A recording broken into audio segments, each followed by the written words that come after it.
अस्सलाम वालेकुम स्टूडेंट्स। आज हमने टॉपिक स्टार्ट करना है solvent extraction. Basically separation technique है, एनालिटिकल केमिस्ट्री में सॉल्वेंट एक्सट्रैक्शन की टेक्निक को यूज़ किया जाता है। ठीक है, अब बेसिकली हम सबसे पहले देखेंगे कि एक्सट्रैक्शन होती क्या है। ठीक है ना, the process of removing a substance from its aqueous solution bye shaking it with suitable organic solvent. ठीक है, अब यहाँ पर हमारे पास जो है एक एक्वस सॉल्यूशन होगा, एक ऑर्गेनिक सॉल्वेंट होगा। हमने इन दोनों सॉल्यूशंस के दरमियान जो है बेसिकली शेकिंग करवानी है। अब शेकिंग के लिए हम यहाँ पर जो है स्पेसिफिक इंस्ट्रूमेंट यूज़ करेंगे। ठीक है, तो ओवरऑल हमने यहाँ पर एक्वस और ऑर्गेनिक सॉल्वेंट्स के दरमियान आपस में शेकिंग करवाएंगे और उसके अंदर अपना जो है सोल्यूट है उसको डिज़ोल्व करके और हम अपनी एक्सट्रैक्शन करवाएंगे। इस प्रोसेस को हमने यहाँ पर जो है डिटेल से आज स्टडी करना है। ठीक है ना, सो बेसिकली जो सॉल्वेंट एक्सट्रैक्शन का प्रिंसिपल है वो बेसिकली लिक्विड काउंटर एक्सट्रैक्शन है। ठीक है ना, लिक्विड काउंटर एक्सट्रैक्शन का मतलब है कि हमारे पास जो एक्वस सॉल्यूशन होगा ऑब्वियसली वो भी लिक्विड है और जो दूसरा सॉल्वेंट हम यहाँ पर यूज़ करेंगे वो भी लिक्विड होगा। मोस्टली जो हम सॉल्वेंट यूज़ करते हैं वो ऑर्गेनिक सॉल्वेंट होते हैं। एक्वस सॉल्यूशन हमने बनाना है।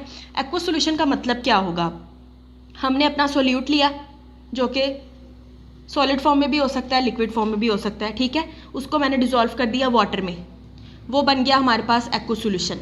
ठीक है, अब मैंने उस एक्वस सॉल्यूशन के अंदर जब मैंने सॉल्वेंट एक्सट्रैक्शन करवानी है, शेकिंग करवानी है, तो मैंने सेपरेटरी फनल लेनी है। उस एक्वस सॉल्यूशन को जो मैंने बनाया है सोल्यूट का और वाटर का, उसको मैंने उसके अंदर डालना है और उसके अंदर कोई भी हमने ऑर्गेनिक सॉल्वेंट उसके अंदर डाल के उसकी शेकिंग करनी है और हमारे पास यहाँ पर लेयर सेपरेट हो जाएंगी और हमने उसको लेयर वाइज सेपरेट करते रहना है। ठीक है ना, सो बेसिकली जो बेसिक प्रिंसिपल है सॉल्वेंट एक्सट्रैक्शन का वो इस तरह से है। सो इसको हम कह सकते हैं लिक्विड काउंटर एक्सट्रैक्शन, क्योंकि यहाँ पर हमारे पास एक्वस भी लिक्विड फॉर्म में है और ऑर्गेनिक सॉल्वेंट भी लिक्विड फॉर्म में है। ठीक है, अब नेक्स्ट हमारे पास यहाँ पर है to mutually immiscible liquids.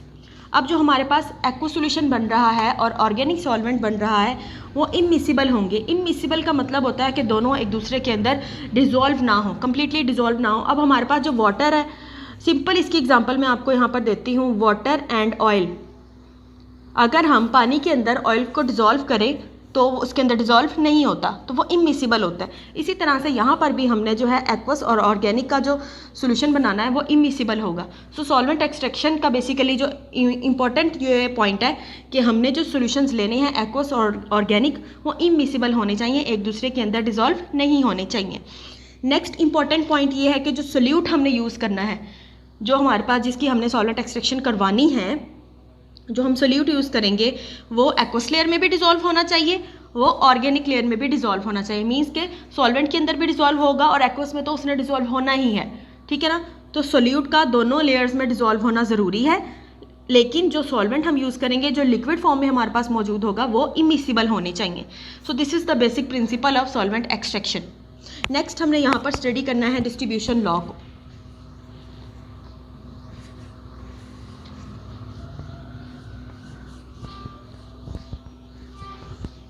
Distribution law,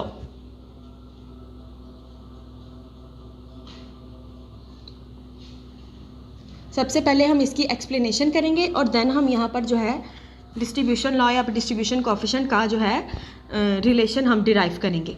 अब सबसे पहले हम देखेंगे कि डिस्ट्रीब्यूशन लॉ बेसिकली क्या है। सॉल्वेंट एक्सट्रैक्शन बेस करता है डिस्ट्रीब्यूशन लॉ पे और यहाँ पर ये बेस करता है नर्स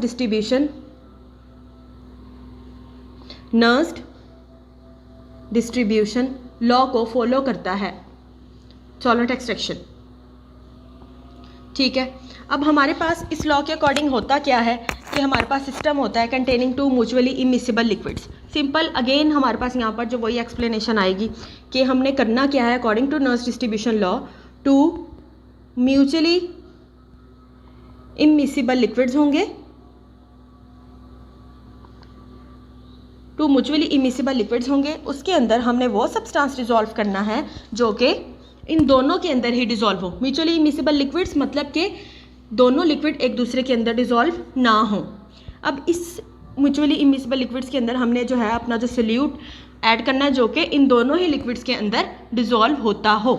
ठीक है ना, so basically this is the nurse जो है डिस्ट्रीब्यूशन लॉ।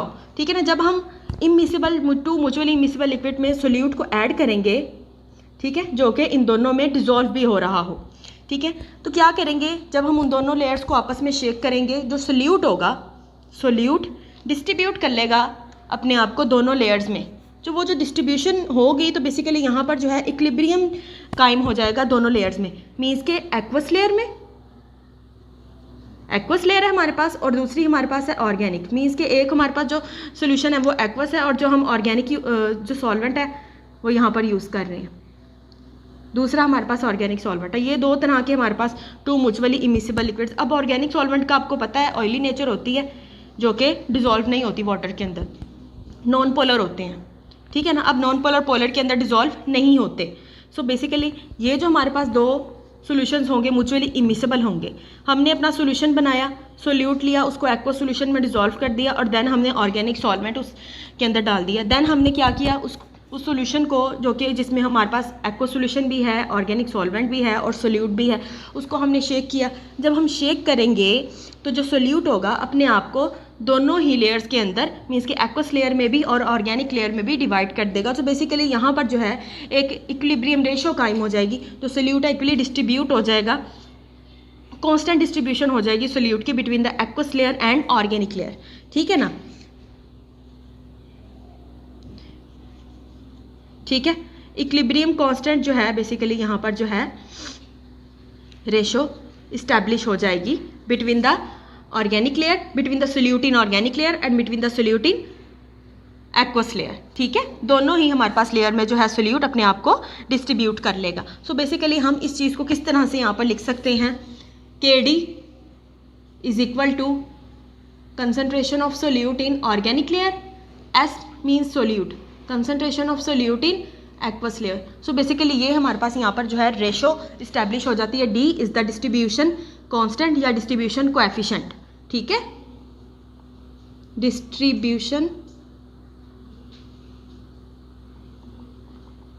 कांस्टेंट,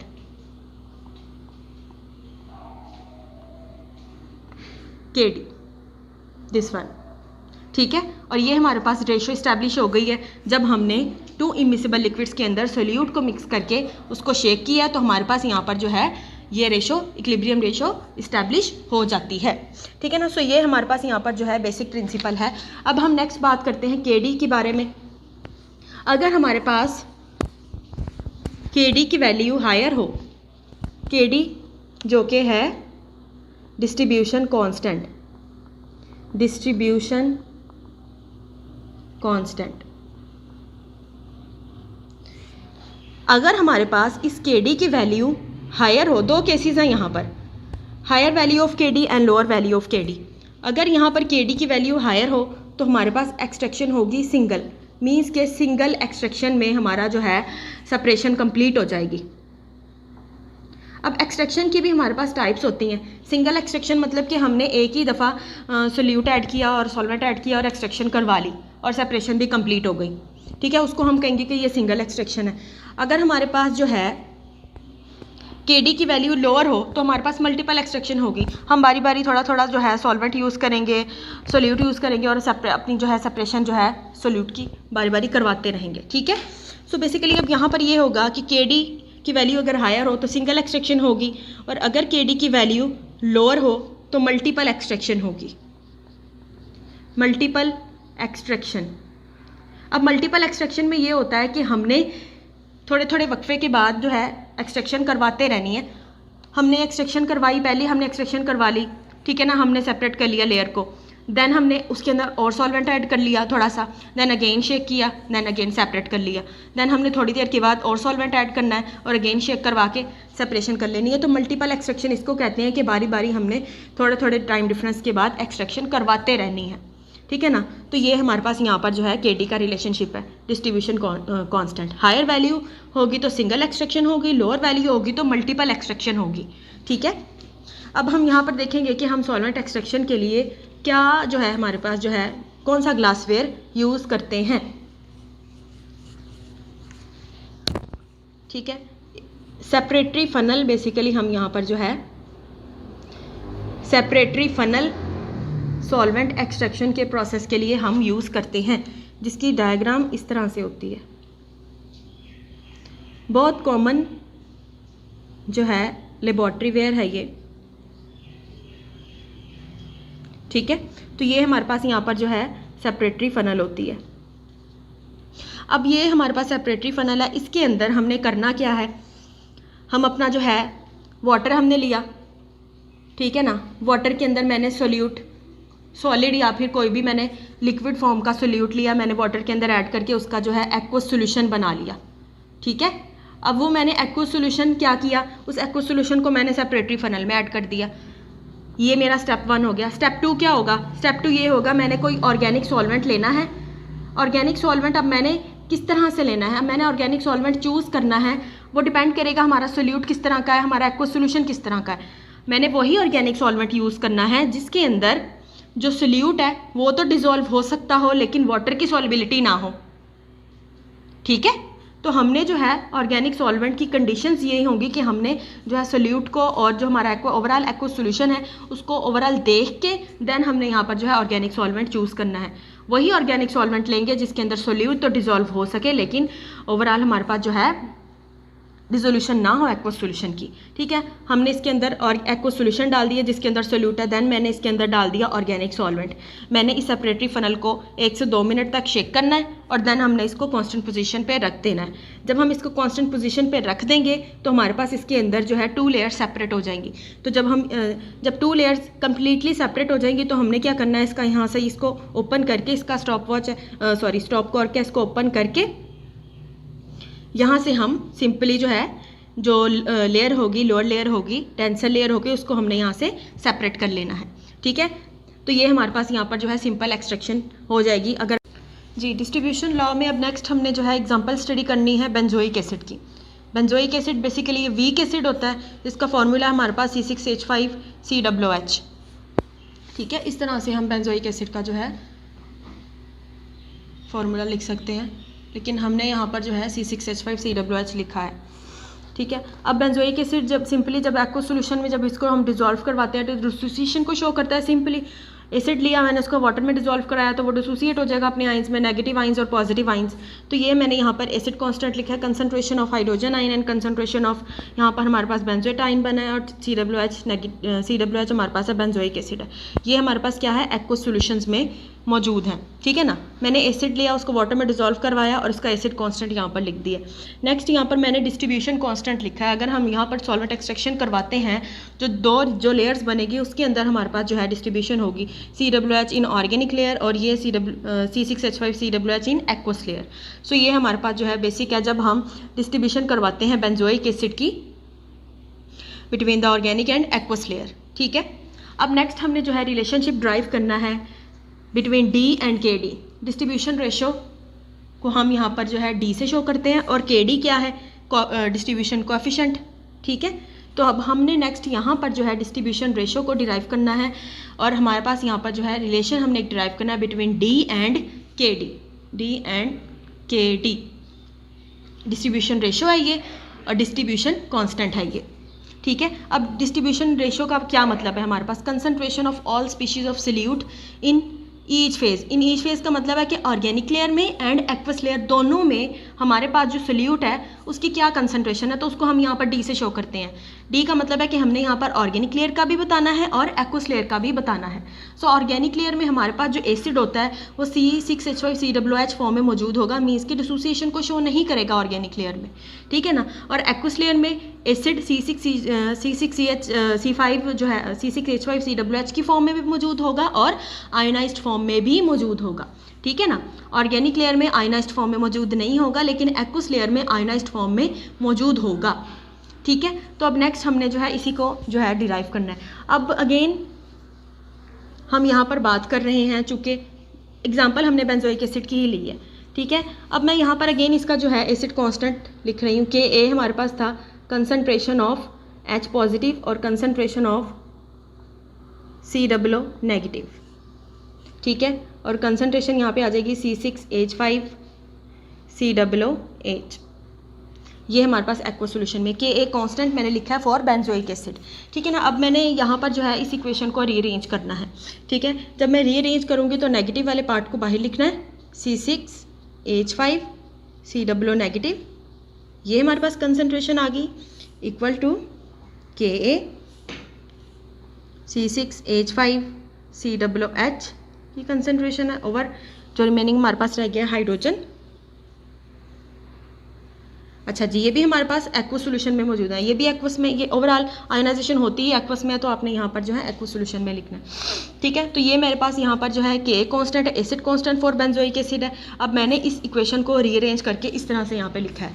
अब नेक्स्ट मैं यहाँ पर डिस्ट्रीब्यूशन कोफिशिएंट लिख रही हूँ या फिर डिस्ट्रीब्यूशन कांस्टेंट लिख रही हूँ KD। अब KD क्या था बेंजोइक एसिड के लिए, C6H5 COOH इन ऑर्गेनिक लेयर और C6H5 COOH in aqueous layer. ठीक है ना, तो ये हमारे पास यहाँ पर KD है। ठीक है ना, अब मैं यहाँ पर जो है इन इक्वेशंस को नंबर दे देती हूँ। इक्वेशन 1, इक्वेशन 2, 3 और ये 4। ठीक है, तो ये यहाँ पर हमारे पास KD कांस्टेंट है। अब हमने इस KD को जो है रीअरेंज करना है, तो मैं यहाँ से जो है रेज कर रही हूँ।